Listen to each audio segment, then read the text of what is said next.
ఈ మాట మీతో చెప్పమని నా దేవుడు నన్ను పురికొల్పుతున్నాడు. మీ తండ్రిని, మీ అన్నను, మీ కొడుకుని సేవకొచ్చిన ప్రారంభ దినాల్లో మొద్ద అన్నం చాలయ్యా, మొద్ద అన్నం చాలు, ఎక్కడికో వెళ్ళి అడుక్కునే పరిస్థితి రావద్దయ్యా, ఇది అడిగింది. ఈరోజు దేవుడు మన పరిచర్యను ఆశీర్వదించిన విధానం చూస్తే మనము కలకనిన వారి వలె వింటిమి, మన నోటి నిండా నవ్వుండెను.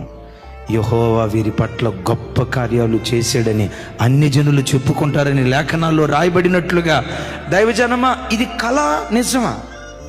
నిజంగా దేవుడు మమ్మల్ని ఇలా బలపరిచి వాడు మన పరిచయం నిజంగా దేవుడు ఇలా ఆశీర్వదించాడా? ఇది కళ నిజమా? విస్మయం ఉండేటట్లుగా దేవుడు కార్యం చేశాడు.